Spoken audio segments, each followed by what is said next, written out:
CBI விசாரணைக்காக விஜய் அவர்கள் வந்து இன்னைக்கு டெல்லி கிளம்பி போயிருக்காரு.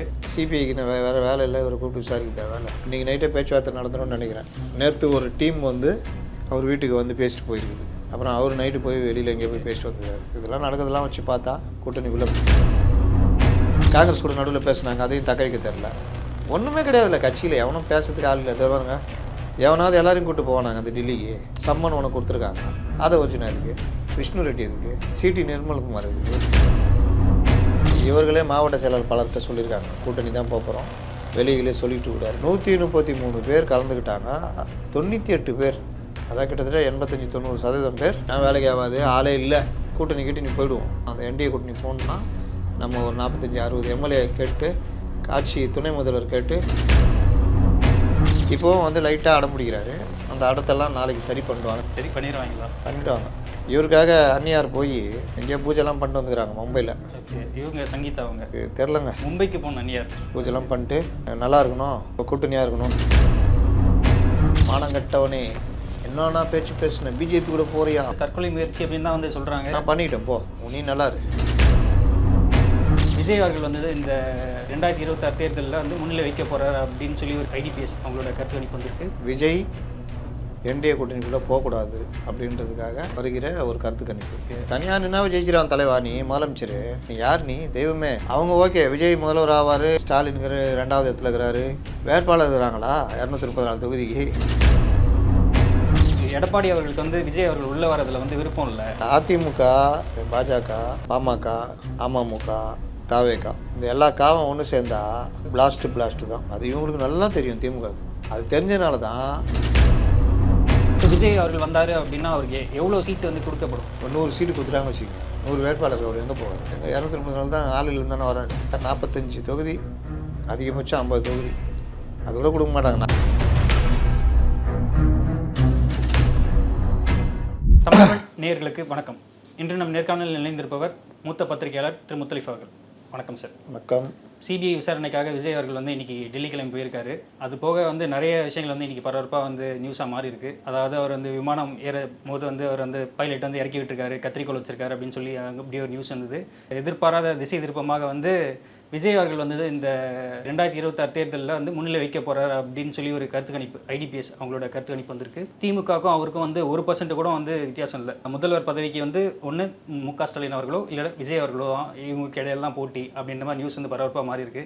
எப்படி பார்க்குறீங்க அந்த கருத்து கணிப்பு? விஜய் என்டிஏ கூட்டணிக்குள்ளே போகக்கூடாது அப்படின்றதுக்காக வருகிற ஒரு கருத்து கணிப்பு. என்டிஏ கூட்டணி போகக்கூடாது அப்படின்னு போகக்கூடாதுன்னு. ஓகே, தனியாக நின்னாவே ஜெயிச்சிடான் தலைவா, நீ முதலமைச்சர், நீ போய் அங்கே போயின்னுக்கிற, நீ யார், நீ தெய்வமே, நீ எவ்வளோ பெரிய ஆள் அப்படின்ற மாதிரி.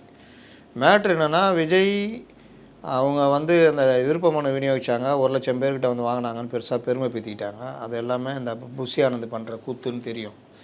அதுக்கப்புறம் விருப்ப மனு எவனுமே திருப்பி கொடுக்கல. 10,000 ரூபா கட்டியாவும் கொடுப்பான். அப்படியே கொடுக்கணுன்னு நினச்சி ஒரு 1000 பேர் நினச்சிருப்பான் வச்சுக்கோங்க, சீட்டு கிடைக்கும்னு. அவன்கிட்ட போய் 2 கோடி ரூபா கொடு, ஒயிட்டில் இது கட்சி நிதி கொடு, அப்படி இப்படின்னு அவன் எங்கே போவான்? பாதி பேர் வீட்டு வேலை அது வேலைக்கு போகிறாள், இந்த மாதிரி மிடில் கிளாஸ், இந்த மாதிரி அவன் எங்கே போவான்? கட்சி ஏதாவது காசு கொடுக்கும், நம்மளை நிற்க வைக்கும், வேட்பாளராக்கி, எம்எல்ஏ ஆக்கி, அமைச்சராக்கி, பிரதமராக்கி, ஜனாதிபதி ஆக்கி, என்னென்னவோ பண்ணுறோன்னு நினச்சிட்டு இருப்பானுங்க. அவன்கிட்ட போயிட்டு பணம் கட்டு, அது இல்லாமல் வேறு சில இது பண்ணு, தேர்தலுக்கு நீயே பார்த்துக்கோன்னா, தலைவா நாங்கள் அப்படியே இருந்துக்கிறோன்னு. அப்போனா விடு, ஒரு ஆளை கூட்டுவா வெளியில் இருந்துன்னா எங்கேருந்து கூப்பிட்டு வருவாங்க? இவங்க கட்சியில் சேர்ந்து மாவட்ட செயலாளர் உழைச்சி கஷ்டப்பட்டு விஜய் முதல்வர் ஆகிறதுக்கு ஊரில் இருக்கிற பணக்காரனை கூப்பிட்டு வந்து வேட்பாளரை நிறுத்தி அவனை ஜெயிக்க வைக்க பார்ப்பாங்க. அதனால் வேட்பாளர் மிஞ்சி போனால் 20-30 பேர் தான் இவங்களுக்கு தேர்ச்சி. ப்ளஸ் இவங்க ஆளுங்க ஒரு 10 பேர்னு வச்சுக்கோங்க. இப்போ மீதி ஆளுக்கு எங்கே போகிறது? இதே நடைமுறை சிக்கல். கேட்டாங்கல்ல, அவங்க வந்து வேறு லெவலு முடிவு பண்ணிட்டாங்க. கிட்டத்தட்ட அவங்க வந்து ஒரு ரெக்கார்ட் பிரேக் பண்ணாங்கல்ல, அதாவது அந்த விருப்பமணி விநியோகத்தில் வந்து 1,00,000 பேர் அப்படின்ற மாதிரிலாம் வந்து. அது பிரேக்லாம் கிடையாது. 100 ரூபா மாவட்ட செயலாளர்லாம் ஆளை கூட்டுவான்னா, அவன் சினிமா டிக்கெட்டுக்கு 1000 ரூபா, 1500, 2000 செலவு பண்ணுறவன் எல்லாரையும் ஏற்றின்னு வந்துட்டான். அது ஒரு பிரேக். அது பைத்தியக்காரத்தனம்னு சொல்லிகிட்டு இருக்கிறான் திரும்ப திரும்ப. ஏன்னா விருப்ப மனுன்றது ஒரு பெரிய தொகை நிர்ணயிச்சு தான், அப்போ தான் நிற்கிறவன் மட்டும்தான் வாங்குவான் விருப்ப மனு. எல்லோரும் அன்றைக்கி வந்து வாங்கினான்னா அப்போ நிறுத்தினா ரெக்கார்ட் பிரேக்கு. அப்போ திரும்பவும் கொடுத்துருக்கணும்ல. அப்போ இது பைத்தியக்காரத்தனம்னு தெரியுதா? இதில் என்னென்னா, இந்த சொன்னீங்களே கருத்து கணிப்பு, அவங்க ஓகே விஜய் முதல்வர் ஆவார், ஸ்டாலின்கிற 2வது இடத்துல இருக்கிறாரு, இதெல்லாம் ஓகே. வேட்பாளர் இருக்கிறாங்களா 234 தொகுதிக்கு? அதுதானே முக்கியம். அவங்க நின்று ஜெயிச்சு எம்எல்ஏ ஆனால் தானே இவர் முதல்வர் ஆக முடியும். இங்கே தான் வந்துட்டு அதுவே கிடையாது. தெரிதா? எந்த வித உட்கட்டமைப்பும் இல்லாமல் எனக்கு என்னன்னு இவங்க இயங்குனதுடைய விளைவு இன்றைக்கி வேட்பாளர் இல்லை. சரி, வேட்பாளர்னால் எம்ஜிஆர் ஸ்டைலில் கட்சிக்காரங்களில் தெரிப்பாகிறவங்களை செலக்ட் பண்ணி நான் தாண்டா முகம், நீ போய் நில்றா, செலவெல்லாம் கட்சி பார்த்துக்கோ அப்படின்னா ஈஸியாக கிடைப்பான், போட்டியே கிடைக்கும், நீ நிற்க வச்சு ஜெயிக்க வைக்கலாம். அதுக்கு இவர் தயாராக இல்லை. எல்லாம் நம்மளுக்கே கொடுக்கணும். என் கட்சி இருந்து யாருக்கும் கொடுக்க மாட்டேன்னா incoming only, no outgoing. அந்த காலத்து சிம் கார்டு மாதிரி இருந்தால் அப்போ அதோடைய பாதிப்பு பெருசாக முட்டினோன்னே இவருக்கு அந்த நேரத்தில் இவருக்கு பெரிய பெரிய பிரச்சனைலாம் வருது. ஏற்கனவே இவர் என்டிஏட்ட பேசியிருக்காரு. அப்போ 70 சீட்டு 80 சீட்டு நின்னார், துணை முதல்வர் இருந்தார், அதெல்லாம் முடியாதுட்டார் எடப்பாடி. சார் சிஎம்ஏ வந்து 2 வருஷம் நான் தான் சிஎம்மாக இருப்பேன் அப்படின்னு டிமாண்ட்லாம் சொன்னாங்க. அது அதுக்கு முன்னாடி பிஜேபி ஏடிஎம்கே சேரத்துக்கு முன்னாடி ஓகே சோடி போட்டுக்கலாமா சோடி அப்படின்ட்டு 2 வருஷம் மொதல் 2 வருஷம் எங்கள் தலைவர் தான் இருப்பேன். தம்பிங்களா அங்கே பால் பாட்டில் வச்சுக்கிறேன், எடுத்து குடிச்சிட்டு கிளம்புங்க அப்படின்னு அமுச்சு விட்டாப்புல வேலுமணி.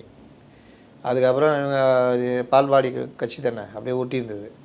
அப்புறம் என்டிஏ கூட பேச்சுவார்த்தை அந்த இது நடத்தினப்போ அந்த இது கரூரில் மாட்டின வீட்டில் 30 நாள் மௌன புரட்சி பண்ணியிருந்தார்ல, அப்போ பிஜேபிகிட்ட பேசி இது பண்ணப்போ பிஜேபி வந்து இவருடைய ஆஃபர் வந்து 70-80 சீட்டு, துணை முதல்வர், 4 அமைச்சர்கள் எடப்பாடி போக சொல்லுன்ட்டார். அதுக்கு பிறகு தான் இப்போ காங்கிரஸ் கூட நடுவில் பேசுனாங்க, அதையும் தக்க வைக்க தெரில. ஒன்றுமே கிடையாதுல்ல கட்சியில், எவனும் பேசுறதுக்கு ஆள் இல்லை. அதை பாருங்க, எவனாவது எல்லாரையும் கூப்பிட்டு போவானாங்க அந்த டெல்லிக்கு. நீ டெல்லிக்கு போகிற சம்மன் உனக்கு கொடுத்துருக்காங்க, ஒரு வக்கீல் யாராவது கூட வச்சு நேராக போய் இறங்குனியா போனியான்ற அதை வச்சுனா இதுக்கு விஷ்ணு ரெட்டி இதுக்கு, சிடி நிர்மல்குமார் இதுக்கு. ஆக்சுவலாக இவங்களாவது கட்சியில் தெரிஞ்ச முகமாக இருக்காங்க. விஷ்ணு ரெட்டி அப்படின்லாம் சொல்கிறீங்க, அவங்களாம் வந்து அவர் வந்து அவருக்கு தெரிஞ்ச முகம், அவருடைய நெருங்கிய நண்பர், கட்சியில் முக்கிய முடிவெடுக்கக்கூடியவர் அவர்.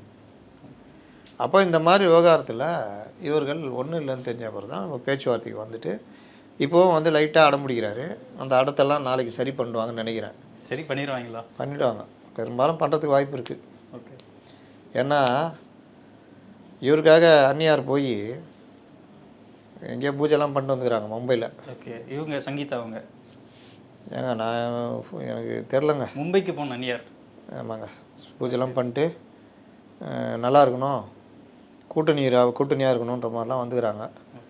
அதனால் வருங்காலத்தில் எப்படி இருப்பாங்களோ தெரியாது, கட்சி எந்த கூட்டணி அப்படின்றது வந்து அதெல்லாம் நான் சொல்ல மாட்டேன் அப்படின்னு வந்திருக்காங்க. இது இல்லாமல் இவர்களே மாவட்ட செயலாளர் பலர்கிட்ட சொல்லியிருக்காங்க, கூட்டணி தான் போகிறோம், வெளியிலே சொல்லிட்டு இருக்கக்கூடாது. ஏன்னா நேற்று திடீர்னு அந்த நியூஸ் வேறு இதுவாச்சு, அதாவது 90 பேர் 98 பேர் வந்து கூட்டணிக்கு ஓகே சொல்லிட்டாங்க அப்படின்ற மாதிரி வந்து திடீர்னு ஒரு கூட்டம். உங்களுக்கு தெரிஞ்சு போச்சா? நான் ஏதோ ரகசியம் நினச்சி வச்சுன்னுக்கிறேன். உண்மையிலேயே நடந்ததா இல்லையா சார்? 133 பேர் கலந்துக்கிட்டாங்க.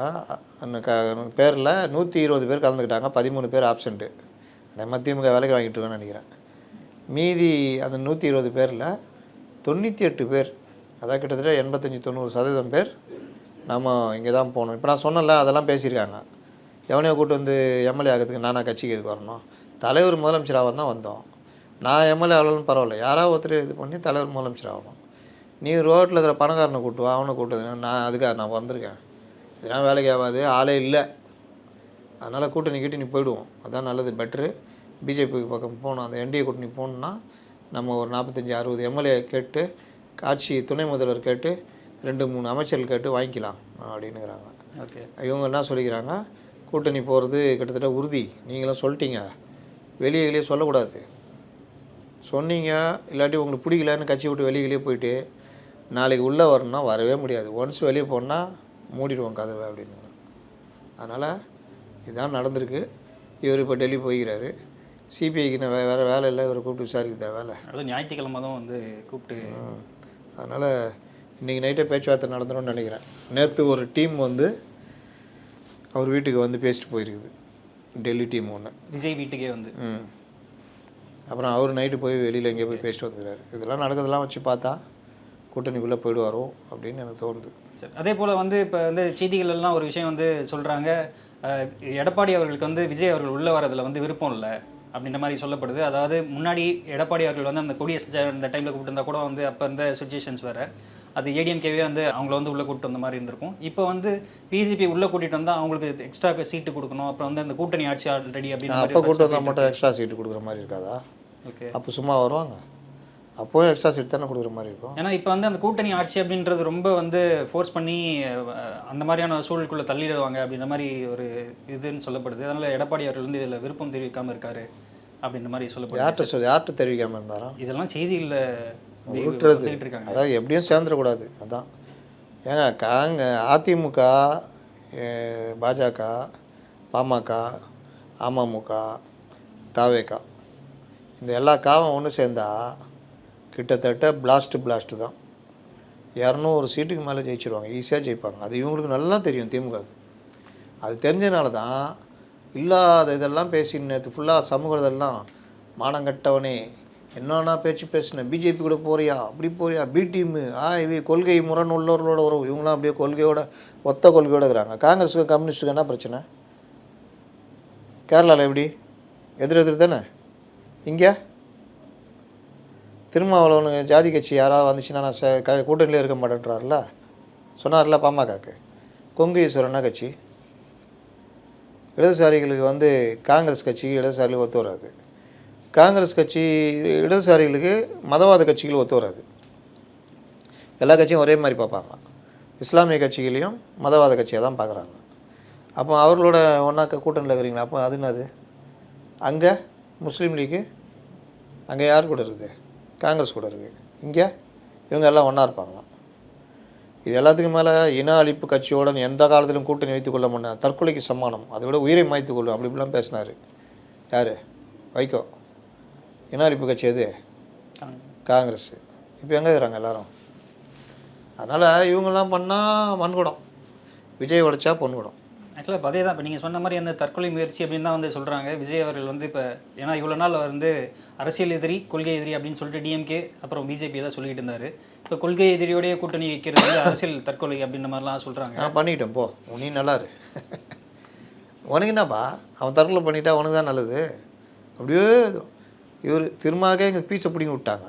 5 சீட்டு 4 சீட்டுனா இவர் போய் எடப்பாடி அவர்களே உஷாராக இருந்துக்குங்க, நிதிஷ்குமார் மாதிரி உங்களை ஆக்கிடுவாங்க. அந்த மாதிரி நீங்கள் நல்லா இருங்க சார், அவங்கள பற்றி நீங்கள் அக்கறைப்படுறீங்க, நீங்கள் உங்கள் வேலையை பாருங்கள். அவங்க கூட்டணி வச்சு பேர் கெட்டு போச்சுன்னா உங்களுக்கு தானே நல்லது. பேர் கெட்டு போதா 200 சீட்டுக்கு மேலே ஜெயிக்கிறாங்களான்னு அந்த பிரச்சனை தான் இப்போ உங்களுக்கு. அதனால் ஊரில் இருக்கிற சினிமா ரிப்போர்ட்ரு அவன் இவனை எல்லாரையும் விட்டு விஜயை தாறுமாறாக திட்ட விட்றாங்க. அதனால் இது நடக்க தான் செய்யும். Okay sir. இப்போ அதாவது கட்சி கட்டமைப்பில் இப்போ மாவட்ட செயலாளர்கள் அவர்கள் வந்து கூட்டணிக்கு போகலாம் அப்படின்ற மாதிரியான ஒரு முடிவு அப்படின்றதுலாம் ஓகே சார். இப்போ வந்து விஜயோட ரசிகர்கள் இல்லை பொதுவான மக்கள் வந்து இந்த விஜய் இந்த மாதிரி ஒரு முடிவு எடுத்தார் அப்படின்னா அது என்ன மாதிரி சார்? விஜயோடைய ரசிகர்கள் விஜய் என்ன பண்ணாலும் ஓகே. அவர் குடும்ப பிரச்சனை வந்துச்சுல்ல, ஓகே, யாராவது அவர் வெறுத்துட்டாங்களா? நிறைய பேர் வந்து உங்களுக்கு முட்டு கொடுத்து எங்களால் முடியல, நான் இதுக்கு மேலே அதெல்லாம் இவங்க பண்ணுறது, இவங்க கிளப்பி விட்றது. அவங்கள பொறுத்த வரைக்கும் தலைவரை என்ன சொல்லிச்சிங்க அந்த பொண்ணுங்க, அம்மா இல்லாட்டி அம்மாவா இருப்பேன், அவங்க என்னென்னவோ சொன்னாங்க. அதான் சொல்ல முடியாதெல்லாம் சொன்னாங்கல்ல, அதுதான் கல்ட்டு ஃபாலோவர்ஸ்.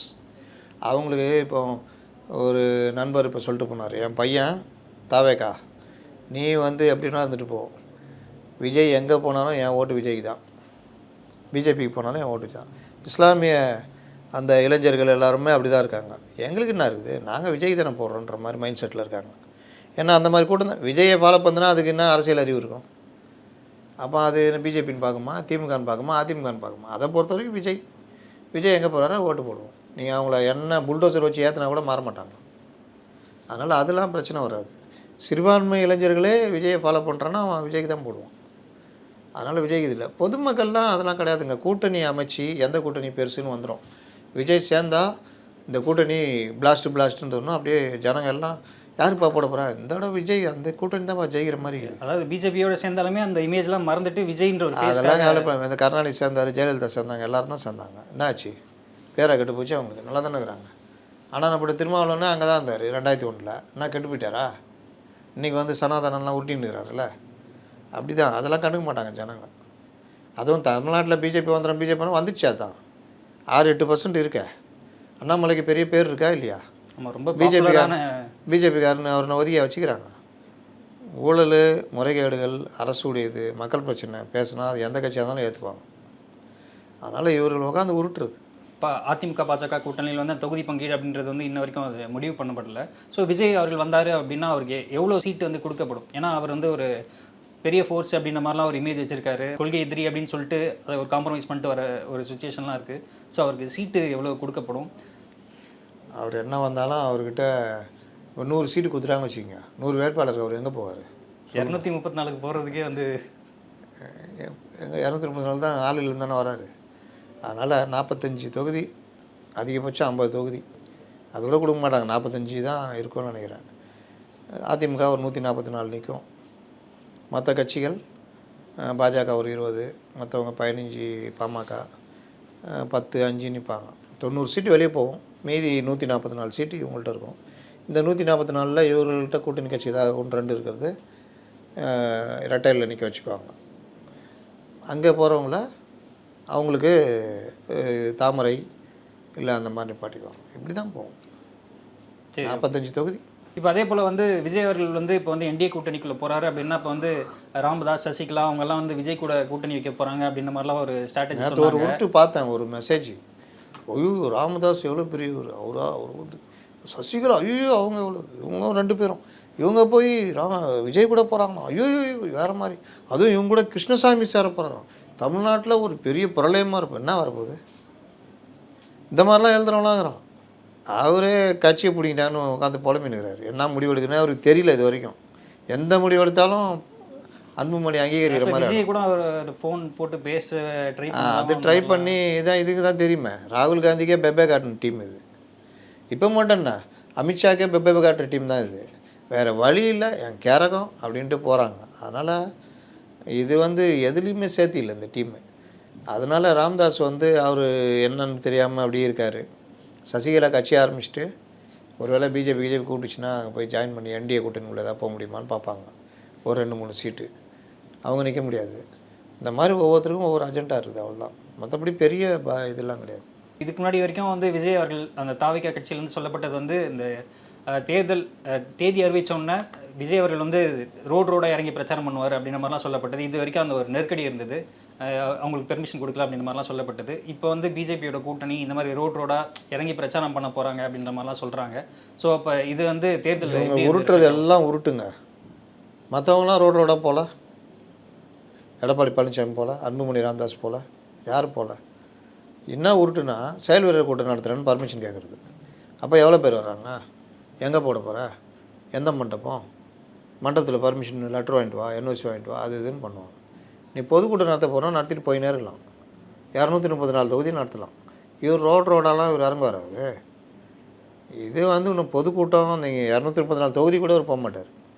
38 மாவட்டத்துக்கு போகிறாருன்றது பெரிய விஷயம். அதனால் தேர்தலை அறிவிச்சிட்டாங்கன்னா இப்போ தடுத்துக்கிட்டு இருக்குது போலீஸுன்றதெல்லாம் சும்மா போயிடுச்சு. தேர்தல் அறிவிச்சிட்டா அப்போவும் இவர் இதே மாதிரி பண்ணியிருந்தாருன்னா இதே தான் நடக்கும். அதனால் இவர் பொதுக்கூட்டம் நடத்துறதுக்கு போய் பிரச்சாரமாக பண்ணாருன்னா அது போகும். ஆதவ அர்ஜுனா வந்து அந்த லாஸ்ட்டாக நடத்த அவங்களோட கண்டன ஆர்ப்பாட்டத்தில் வந்து நிறைய வந்து முக ஸ்டாலின் அவர்கள் வந்து முட்டாள் முதல்வர் இந்த மாதிரிலாம் வந்து பேசியிருந்தாரு. வந்து பெரிய வந்து ஒரு இது சர்ச்சையாச்சு. அது போக வந்து ரஜினிகாந்த் அவங்களை வந்து மிரட்டினாங்க அப்படின்றது வந்து அவங்களுக்கே பேக்ஃபயர் ஆன மாதிரியான ஒரு. ஆதவ அர்ஜுனாவை பேசாமல் வைக்கிறது தான் நல்லது. அவருடைய உளறல்களுக்கு அளவே இல்லாமல் போய்கிட்டு இருக்குது. என்ன பேசணும் என்ன இது பண்ணணும்னு தெரில. பேச்சில் பாதி நேரம் உதயநிதியை அட்டாக் பண்ணுறது தான் அவர் கவனம்லாம் இருக்குது. ஆனால் திமுகவுடைய இதெல்லாம் பேச மாட்டார். இதில் எக்ஸ்ட்ரீமாக முட்டாள் முதல்வர் இந்த மாதிரி பேசுது, அவர் அருண்ராஜ் தற்கொலை முதல்வர் அப்படின்னு பேசுறது, இதெல்லாம் பைத்தியக்காரத்தனமான விஷயம். அவருடைய வயசு, அவருடைய அனுபவம் இதெல்லாம் வச்சு தான் பேசணும். அவருடைய செயல்பாடை விமர்சனம் பண்ணுங்கள், கிண்டல் பண்ணுங்கள், சட்டையர் பண்ணுங்கள், அவருடைய அமைச்சரவை எப்படி இருக்குது அதெல்லாம் பண்ணுங்கள். முட்டாள் முதல்வர்னு என்ன அர்த்தம்? உலகத்தில் எவன் முட்டாள் இதுன்றிருக்கான்? அது எவ்வளோ பெரிய அபத்தமான வார்த்தை. அப்புறம் ரஜினிகாந்த் திமுக இது பண்ணி இவரு தான் அரசியல் ஆல்ரெடி ரஜினி வெர்சஸ் விஜய் அப்படின்னு ஒரு பிரச்சனை இருந்தது. ரஜினி ஃபேன்ஸ்லாம் இவருக்கு ஓட்டு போட மாட்டாங்க அப்படின்ற மாதிரிலாம் சொல்லிட்டு இருந்தாங்க. இதில் திடீர் ஆக்கிற ரஜினி மேலே இந்த மாதிரி ரஜினியை வந்து இவர் இப்படி பேசிட்டா உடனே ஐயோ ரஜினி ரசிகலாம் ஐயோ அப்படியாப்பா திமுக தான் மாட்டிச்சா, இனிமேல் எங்கள் ஓட்டு தாவே கேட்குதான்னு சொல்கிற மாதிரி உளறல. எவனையாக கூப்பிட்டு எதாவது எழுதி கேட்குறது, எவனா எதாவது எழுதி கொடுத்தானா அதை பேசிகிட்டு இருக்கிறது. ரஜினிகாந்துக்கு உடல்நிலை பிரச்சனை வந்தது. பாஜக வந்து தான் கட்சியை உருவாக்குறதுக்கான வேலையெல்லாம் பண்ணிச்சு. அண்ணாமலை அதுக்கு தான் கொண்டு வந்தாங்க. பல விஷயங்கள் ரஜினிக்கு ஒத்து வரல. மன்றத்திலேயே ஊழல்லாம் ஆரம்பிச்சது, நியமனம் இதெல்லாம். ராஜ்மகாலிங்கன்னு ஒருத்தர் எடுத்து வச்சுருந்தார் தெரியுமா? அப்புறம் ராஜ்மகாலிங்க துரத்தி விட்டார். இதெல்லாம் பார்த்து அவர் பார்த்தாரு, நம்ம வச்சு ரசிகர்கள் காசு செலவு பண்ணி அழிஞ்சு போகிறதுக்கு நம்ம இதுக்கு இன்னொன்று கட்சி ஆரம்பித்தா செலவு பண்ணணும்ல. என்னதான் பிஜேபி கொடுத்தாலும் அதில் பல பிரச்சனைகள் வரும்ல. அதனால் நமக்கு எது வம்பு அப்படின்ட்டு இந்த திமுக சைடில் என்ன பேசியிருப்பாங்க, நீங்கள் ஒதுங்குனீங்கன்னா உங்களுக்கு நாங்கள் அக்ரிமெண்ட் போடுறோம் வருஷத்துக்கு 2 படம் அப்படின்னு. அழகாக ஜாலியாக நடிச்சிக்கின்னு அவர் வியாபாரி தானே அவர். ஏதோ 76 வயசுலேயும் 10 கொலை 15 கொலை பண்ணிக்கின்னு ஏதோ டான்ஸ் ஆடிக்கின்னு போயின்னுக்குது அவர் வாழ்க்கை. இவர் வந்துட்டு என்னென்னமோ விஷயமே தெரியாமல் வளரிக்கிட்டு இருக்கார். வளரலின் மறுபெயர் தான் இவர். என்ன அதாவது வளரிக்கிட்டு இருக்கார். ஒருவேளை வந்து நாளைக்கு வந்து விஜய் வந்து பாஜக கூட்டணி அறிவிச்சிட்டாரு அப்படின்னா வந்து இது வந்து பாஜக அவங்களுக்கு வந்து எவ்வளோ ஹெல்ப்ஃபுல்லாக இருக்கும். ஏன்னா விஜய்க்கு ரீசெண்டாக அந்த தொடர்ந்து பாஜக ஹெல்ப்ஃபுல்ன்றதை விட என்டிஏ கூட்டணி முழுவதும் ஆட்சி பிடிக்கும். எல்லாருமே அதிக அளவில் நிற்கிற சீட்டில் 90% ஜெயிப்பாங்க. 20 சீட்டு பாஜக நிற்கிதுன்னா 18 சீட்டாக ஜெயிப்பாங்க. பாஜக டபுள் டிஜிட்டில் சட்டசபையில் நுழையிறது வாய்ப்பு. ஓகே. ஏன்னா அவங்க வந்து எடப்பாடி அவர்கள் மேலே வந்து இப்பயும் வந்து ஒரு முதல்வர் வேட்பாளராக அறிவிக்கப்பட மாட்டாங்க அப்படின்ற மாதிரிலாம் ஒரு ஊரில் 1000 உருட்டுவாங்க. எல்லா உருட்டுக்கும் நம்ம எங்கே பதில் சொல்லிட முடியும். பல்வேறு விஷயங்கள் வந்து இப்போ நம்பிக்கை. நன்றி சார்.